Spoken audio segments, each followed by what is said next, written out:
Voilà, mesdames et messieurs, amis téléspectateurs, bienvenue dans cette belle et grande émission par excellence, Mbonda Éco, le magazine d'actualité. Oh, et puis ça veut vraiment information et surtout que vous êtes vraiment fidèles à l'habitude exposée. Il y a beaucoup de choses à rater. Vous savez que vous avez raconté, c'est une information solo, la temps réel. Comme d'habitude, vous avez habitué à chaque semaine, vous avez toujours invité du journal, invité de la semaine, disons, avec la réalité, aux République démocratique du Congo en particulier. Voilà. Le nôtre ami Mboka, un autre Mwata, vous allez vraiment acteur politique et défenseur, Valérie Sophie Tchango. Quand on dit Tchango, c'est que Valérie Tchango, l'idée de Sophie Tchango, dans le domaine surtout politique, économie, religion. Nous devons défendre Valérie Mboka, un autre Mwata. Alors, le nôtre ami on a un plateau. Tu as dit que déjà, moi, je connais Ebele Awa. La figure emblématique, Otoyebaka, et un peu de la politique, et un peu de Libanda. La figure, est-ce qu'il y a un quota. Mais ni autre qu'on s'attend de la retomber, la figure, est-ce qu'il y a un quota. Il faut toujours regarder la lamentation, la plaie, le grincement des dents. Ou tout le cas, si on faire évoluer la République de moitié du Congo. Beaucoup plus ont parlé Sylvie professeur Kinshasa, parce que Tchango en particulier, et ça a vu professeur Kinshasa. Oh, moi, je suis défendre ma valeur. Mais tu as la chance de pour tant que tu as fait la Kinshasa. Et je veux ma valeur et Sika. Patron Sika, on peut remplacer Chatine Gobilambaka. Mais à part, on a vraiment aux animes. Tout le monde est un gouvernement professeur, tout a Sika Koti. Donc, il est connu à niveau de professeur, Bata Sika Bakoti. Mais, la même Bata Bakoti, Bana Tchango peut baser à Katia Bata Bakoti. Mais Tchango, autre, Tchango, depuis Ebanda. Et contribuer à tout le cadre de gouvernement. Mais c'est comme si dans les oubliés de développement. Pourquoi est-ce que les Zalaka incompétents c'est acteur politique à Tchango ou bien les Zalaka aux Zalaka entre Tchango Bango la Bango que Tchango est bimisio quand Tchango est meilleur le souci ou bien acteur il y a Tchango mingi basala Bango toujours tout le monde va faire la discrétion ou va que les Bango ça va sentiment va valeur la famille va botter la Bango. Moi, bonne santé. Bonjour, les journalistes. On a profité, on a fait ça peu moté. On a quinoa soba landabiso sikasiko et plus particulièrement na bana Tchango. Là je cite Massina, Njili, Kimbateke, Télé, Pemaluku. Sika été Kimé à Kolonzambe ezanabino bolandabiso vraiment na bokebi mingi. Nawe etali Tchango na biso mamalo beze belé parce que biso tozara na Tchango donc toza bana Tchango ne grandi à Tchango Tchango ne maman na biso Tchango ne papa na biso yango to kotikalaka ata soki mokete sima pona ko défendre o etali ba valeur ya Tchango donc mutabota Tchango alite be Tchango ne sala ba Tchango ba sala Tchango bota biso ngai nde Tchango ya ngai ya bima ko asa pour Tchango yemo kasati te azati azati Tchango za biso nyonso c'est vrai ça na ba kulutu ba ye biso na biso a travailler biso pe ba leki to ye tozo meka pe ko apporter moi implice na biso pour être Tchango na biso et que liboso. Merci Enoch moi travail vraiment pour défendre ba valeur ya Tchango na total le Tchango ngo depuis to yebi Tchango déjà gouverner avec professeur Zoye Tchango mandé sur le kala azaki na vice-président assemblée provinciale entre autres mon amour quand Chibalabala. Le Oyo Tchango a la président assemblée nationale, assemblée provinciale. Le président assemblée provinciale, mon amour quand assemblée sous pasteur. Mais dans le temps la leader politique ma casse balika na Tchango. C'est comme si Tchango a oublié le développement. Dans le temps la Tchango il y a que moins la Tchango ya propre. Il faut mettre exemple avec le Tchango à développer ma casse. Est-ce qu'il a fait ça pouvoir à tout pour ça bon il paye yo, il faut ça avec pouvoir. Faut que l'ingio on achète pouvoir. Mais est ça que le Tchango et le développement on est toujours trop lent. Il n'a pas passé comme ça. Merci beaucoup de journalistes. Question est vraiment la grande envergure. Certes, dans le législatif, il y a les cas, Tchango to bénéficier qui na président et vice-président pardon, de l'Assemblée provinciale. Nous avons quelques 3 ministres, je crois. Je cite ministère et la finance. Django Ivouzi. Nous avons Tchango, ministère et la transport. Nous avons Tchango. Et puis ministère et la énergie. Flavien Pouy. Voilà. Yom Tchango. Voilà. Mais dans le là, il faut être vrai. la gestion ya bandeko bazaki na ba institution na ya ville à Kinshasa, vous trouverez qu'il y avait beaucoup de failles. Beaucoup de failles. Biso Tchangu, si les autres ont na entrée moko, sorti moko. Ce qui est embouteillage est tellement monstrueux. Mon frère, ce que vous avez na ambulance, donc beaucoup d'ailleurs au coup. Et ce qui est vraiment total à la manière dont bandeko ba Gérard Makambu yo vana na Tchangu, moi vana na Tchangu, na habite so to pesa bandeko ta 4 sur 10. Mais malheureusement tout na bien heureusement bandeko wana oto yebaka wana moko mibale bazongi kaka komika ba député national, ba député nationaux pardon, ba député provinciaux pe misusu et la chance, moi je dirais la chance et puis ça meli bango et ba les cas mais on a beaucoup plus na touché ma personne parce que moi je défends le valeur. Voilà. Moi je défends les valeurs pour que Tchangu et que Kaliboso. Moi je dirais que la gestion à Bandeko va gérer pendant 5 ans les cas et le mona gouverneur Ngobila vraiment et pas de bonnes choses. Mahamozagi bien été. Parce que comment expliquer biso la Tchangu toza la vice-président de l'Assemblée provinciale. Avec un souko la souka va solo avec ça intérim. Bon, ça d'intérim wana et comme moi mambo belé vice-président de l'Assemblée provinciale. Toza na ministre des finances à ville à Kinshasa. Toza na ministre de l'énergie. Toza na ministre des transports. Tu sens vraiment que ça va ministère moi c'est un peu clé quoi. Mais toza na ba problème. Yanzela, je sais pas ceux qui vraiment ceux qui t'a plaider pour que parce que la personne Yanzela moko le roi et kufa déjà parce que la personne Yanzela moko ebima koto ya peto kongo kuna donc moi d'abord ko lingala mona ke on a qui muta bana kolumba asusa jona bekatef mais attends tu vas sur les catiner fisc et qu'est-ce que tu Gilles na kola wana malembe to moni bandeko parce que le rota fait si je peux dire ainsi parce que le de 5 ans ici Tchangu a bénéficié de la route mon côté secondaire au aider et se désenclaver comme il marathon à ma tête hein Njili ma tête voilà toto bima m'appelle bimi kingabwa to mona ngoto mais que ba baselo comme ba boîte na jamais un jour que boîte bon voilà un peu donc je dirais que bandeko badaki na ba tête ba ministère wana vraiment malheureusement tout heureusement les lois bazapeka ba député kuyutu na ngambo koso alaki président bureau d'âge assemblée provinciale maga bimse matata des ordres na yebite biso vraiment gestion ya mboka oyo. Comment expliquer mutu so azawana ozali pe président définitif te ozali président ya bureau d'âge on te demande de organiser élection pour que bureau vende. Il a poussé des raisons wana na loba la conditionnel il semblerait que a poussé ba raison élection salamate ti il a eu forcing élection salami ndeko alongwe biwa sikeye. En tout cas moi je dirais ceci bakulutu na biso ya Tchangu to linga Tchangu lelo yo nzamba koza grâce yo comme si kokomi avant yo wana bandeko baleka avant yo bazalaka après yo pe ba diriger ba kozala. Alors tant yo vi chance ya ko diriger la kisa biso que vous avez besoin de Tchangu de façon que l'habitant yo okende totamaka lende yo moko sakawana il a fait en sorte que Tchangu ait bénéficié de l'oko X. De manière que pas koya quand même amona que y a des retombées mais il y a possible na salaki il y a des dossiers dans la mais ça va continuer. Voilà, rien seulement ba retombées mais après tant on peut na ba trace na yo. Yo souka na 2, il y a bandi 3 4 5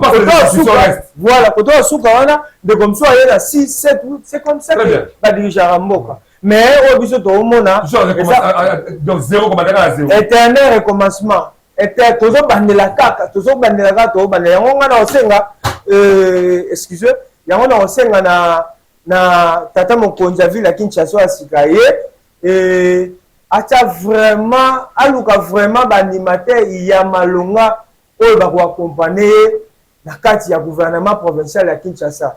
Tola na ba sentiment ça ici comment le gouverneur Ngobila a dirigé.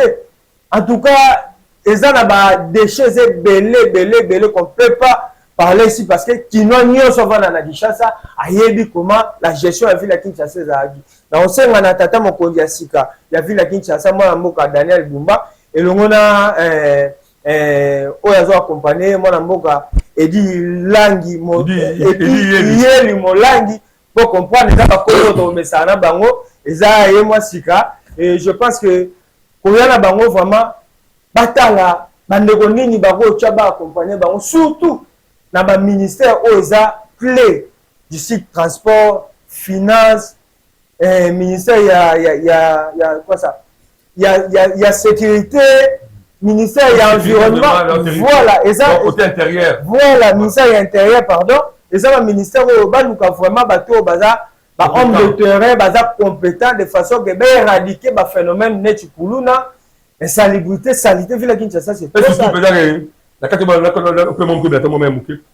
nous sommes toujours en train de continuer avec un Mboka, un autre acteur sociopolitique, défenseur à Valeria, la Changu Tobe Kamasolo, la Changu surtout Mingi Mingi. Et quand il y a Changu, donc on attaque la ville pour faire sa Kinshasa, parce que les Agatia, ville à Kinshasa, et que patron Zali Kakaboko, Mboka Daniel Bumba, oh, a dit que nous avons Kumba ville pour faire sa Kinshasa, le Mona, et dit hier le Moulami. Donc, quand il y a Mamakela, il dit hier les troupes à côté, Bumbu, maintenant au monde yango. Parce que je comprends pas qui.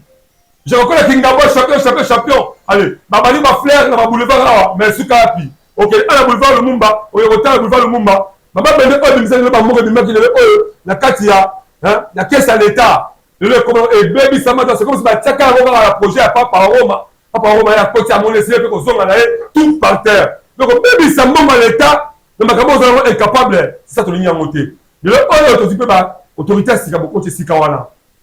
Donc moi l'assemblée provinciale, moi à Tchangou, moi à Tchangou je dis bien, comme président de l'assemblée provinciale, de quoi tu vas bien habiter donc c'est là on va lutter Kaliboso en tout cas, même on peut la témoin la côté lié.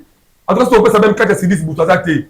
Mais il y a d'autres parce que on a institution parce que on a institution Mboka. Donc l'assemblée nationale et l'assemblée provinciale. Mais ma bonne on va poste.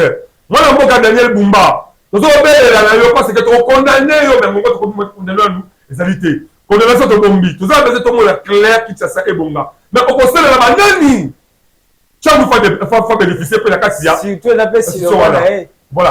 Qui chasse ça, ils ont bonga. On les a parmi. La diamant est le pense. Voilà. Moi, tu condamné d'abord à moi la boca de Bumbana et dit non, c'est à peine. On t'a support visionnaire à qui t'a ça et ça pour bonga. Qui chasse les alliés dans 4 districts. Y compris Changu la kati. Yo état qui nous a défendu ma valeur ba la Changu. Il y a des qui ba la Changu ko ta kati ba. Ta kati ba solwana. Le oyo sikoyo. La yebite d'abord. Changu. On a que les sikoyo moi na déterminé ba commune. Président, il y a famille provinciale avec moi la Changu. Je crois bien la commune la Kimbaseke. Je crois. On a les bases ya ba masolo là. C'est un natif de Kimbaseke. Yo na ko s'appelle natif à Masina. Moi la Changu à Tongo. Voilà. Masina. Vous avez un Django, dans le local, il y a un temps où les Kanaki, vous avez un petit balabala, mais vous avez tout cas dans mon état de la question. Si vous avez un terre politique, nous avons un Katiaba, l'Assemblée provinciale, au champ, merci beaucoup, Ndeko. Nous avons moi, si Mamouké, au Italie, le nouveau gouverneur Daniel Bumba, que je salue en passant. J'ai la chance, il y a un programme, il y a un gouvernement. Et vraiment, j'ai été emballé. Discours naïe, ce jour-là, vraiment, ça m'a fait du bien. Jusqu'à ce que Nakena ait empêché Mbote, na Mboka. Vous avez un soutien. Avant, vous avez un profil là, d'abord, Daniel Bumba. Est-ce que vous avez d'abord convaincu que Daniel Bumba peut s'appeler mon salam Moko? Pourquoi pas? Non, pourquoi pas? C'est un Kinois né grandi à Kinshasa. Daniel Bumba. Ngobila Lobaki. Daniel Bumba, Toyebi. C'est un Kinois, à la Kina Tongo, on a commis à Kinshasa. La volonté c'est le thème, Mawana. À Zuta, on a travaillé au sein du cabinet à chef de l'État, à la chef d'entreprise. Donc, c'est quelqu'un qui maîtrise un peu, a maîtrisé vraiment gestion. Il y a rien à rater. Vraiment, rien à rater. Il y a bien été de près comme ça, mais de loin, à travers Bandeko, Jagger Chimakina. C'est quelqu'un où on a senti vraiment il a l'amour de diriger. En plus, il faut que ndeko Daniel Bumba aza accompagné na le vice-gouverneur Edi Yeli. Edi Yeli nangirenge na funa babenga papa social. Nazora moi chance ya fréquenter ba commune wana. Tu sens vraiment c'est quelqu'un, c'est un homme du terrain. Mais ndako na yo moko sikoyo na communauté différente là. Bien sûr, mais ceux qui déjà arrivera déjà pour kombola ndako na très bien. Mais tout le monde je koko pa ya kaza kinga ba bien papa social. Maintenant c'est parce que c'est pour Kinshasa.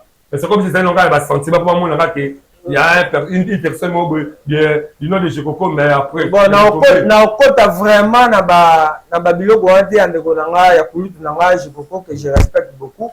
Mais tout on respecte tout mais quand il s'agit faut dire que non est-ce que ma factory est ma faille ça qui mine non je vois pas yaki araki titulaire té araki adjoint ya mobile et puis il est pas ça adjoint au moment de mobile alinga neni on va comprendre muke soki yo yé zo ko accompagner faut tambolaka de 1 à 10 na oyo linga soki yo yé o ti expertise na yo non vous to sala boye là on va dire profil de Daniel Bumba za humble za courtois te bako tamé bien Edi.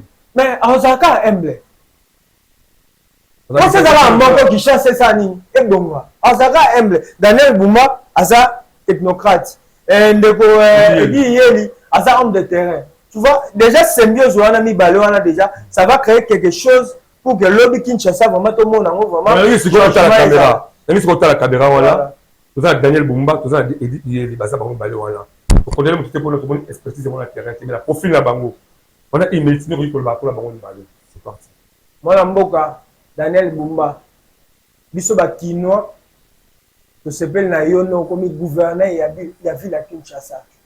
Ville à Kinshasa ezo zelona ba défi ebelé notamment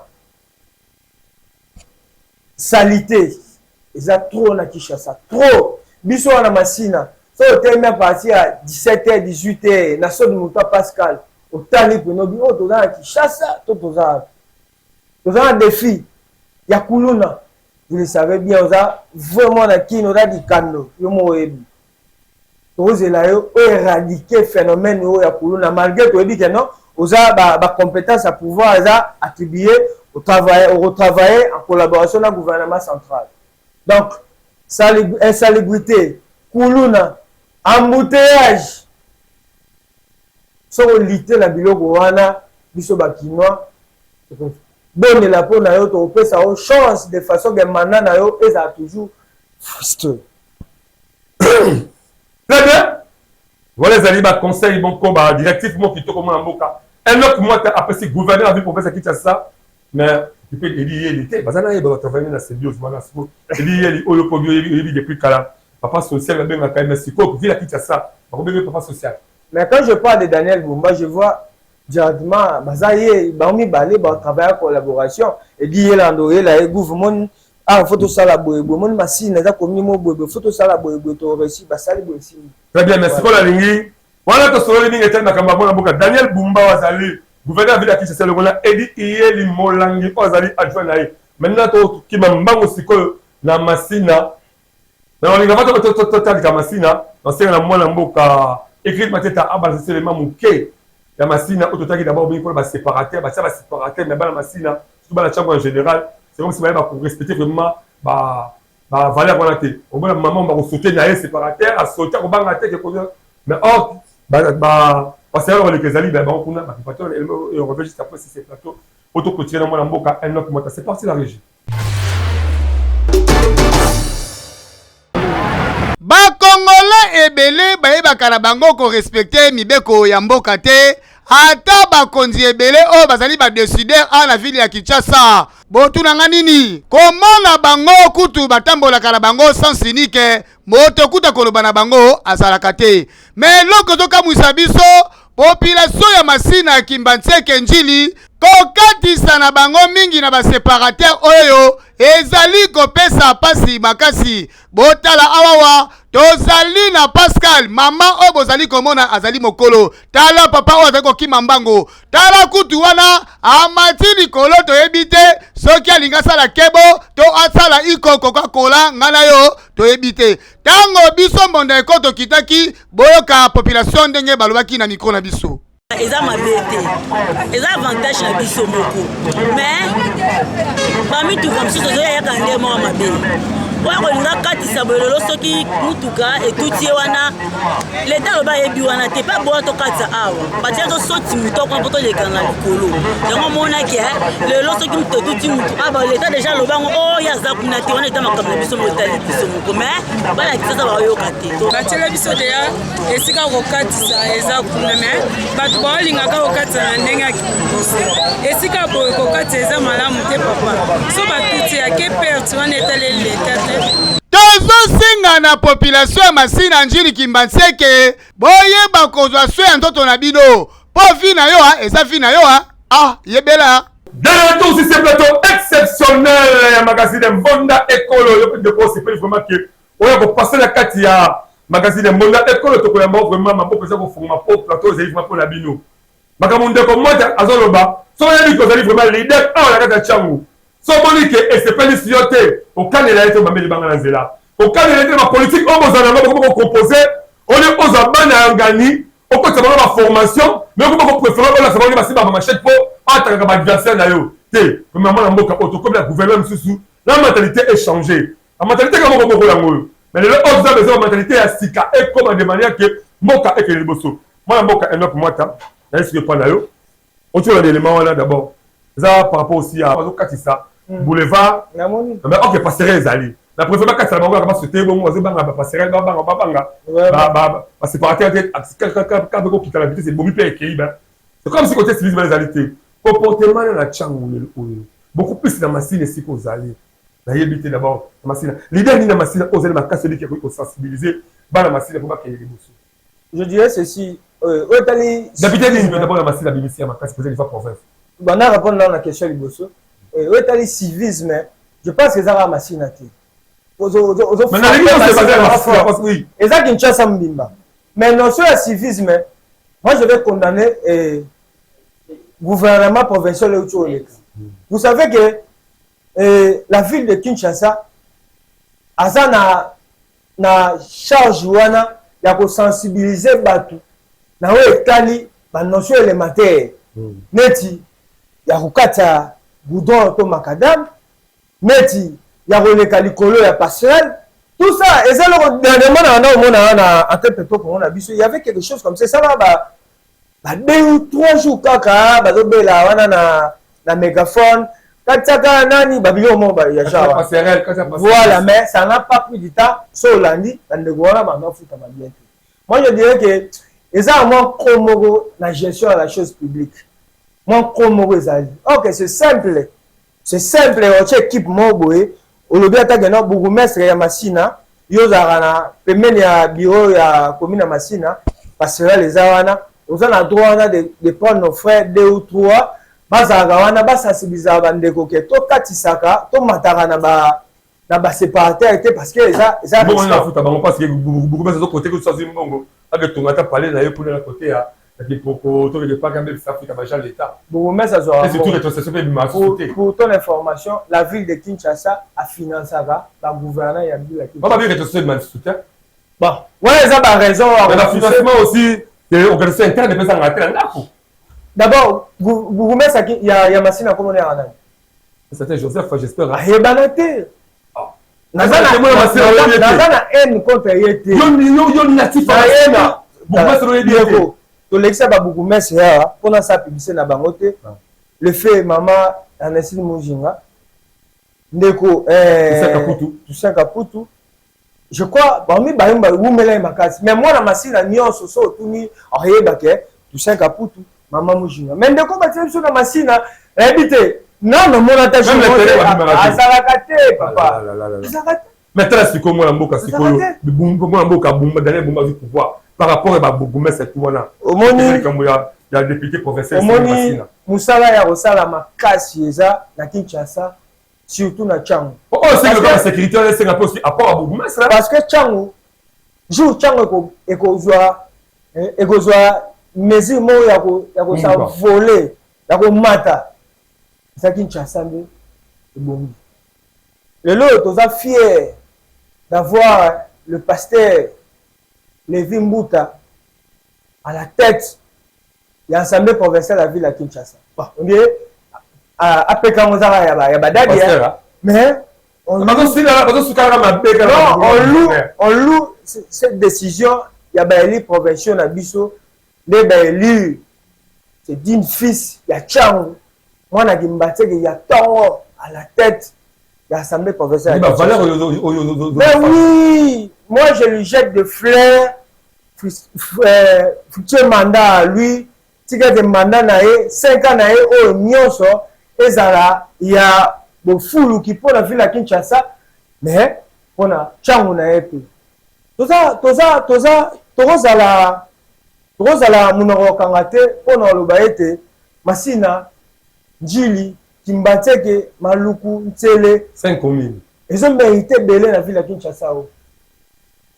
Tchang le fait Kabila le père tant à Kotina Afdel toza parmi bateaux on a lité Toyamba Afdel après cela quand le rebelle nous a attaqué to attaquer bango bakima yango na été so rebi sous très bien si c'est 3 mois to futa maïté to futa courante et ça le Kabila le père a tombé biso marché liberté la biso donc Tchang eza circonscription moko ya ko respecter makasi ngai loko na osenga na baeli provinciaux ya Kinshasa basunga le président Levi Mbuta akena musala na banani na gouvernement provincial.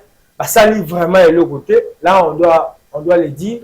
On les respecte beaucoup, mais pour ça, là, parce que quand on dit ça, les locaux, exactement pour ce mandat.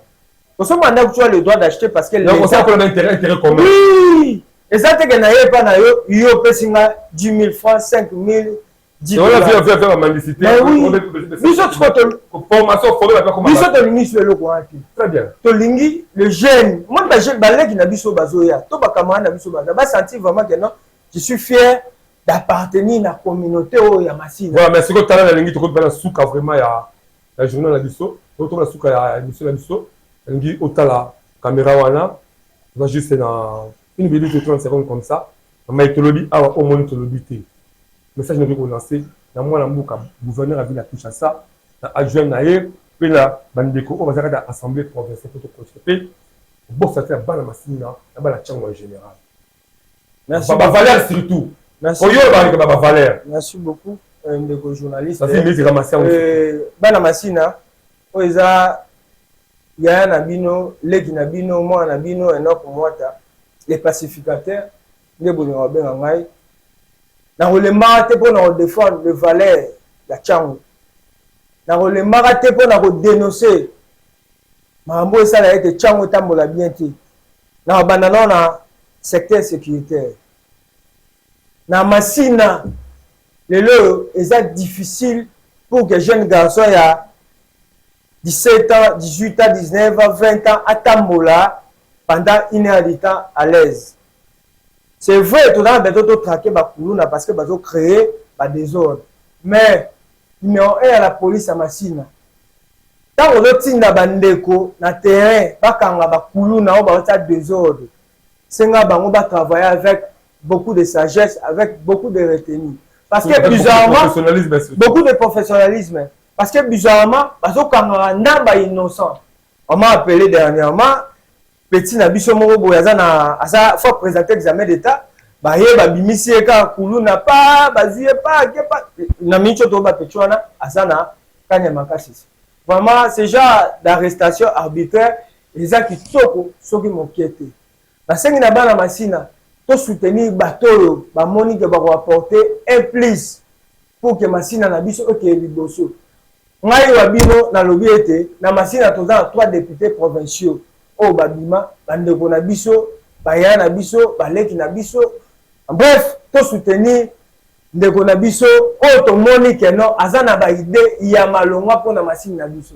Moi je cite honorable Raphaël Kebongo azana ba idée ya malongwa pour que masina ezo vraiment valeur na ngo ya masina o biso to ndeko bi que masina et beaucoup là to bota bandeko belo biso o peut-être to mona ba bandal na ba gombi. Parce que les anti-valeurs, au biso moto et barité, comment tu peux faire machine à valeur, balongwa babima bana bandal, babimba na limité. Mais tout le monde a rappelé les leaders mingi pe au monde là c'est babandal, ya ba limité, ya ba lemba. Ba dans la succès ba qu'est-ce que les leaders nous la changwa. Mais tant que les leaders na changwa ça mieux placé le niveau à le gouvernement mais impact qualité. Voilà, ça m'est fini. Merci à Benjamin Kilunga, merci à Wilfried Samba, merci à Eridia Mateta. Voilà, ça a été honneur pour nous, à Goyamba Mboka. Un autre mois, Azali, acteur politico-socio-économique, surtout. La qui topa zo défendre ami ba parler ya chango. To comme suka édition so mo kolelo to contre prochainement so ko ça so mais vous continuez à s'abonner toujours à la chaîne YouTube la mission mon école officielle. Je vous aime beaucoup plus bye. Merci beaucoup.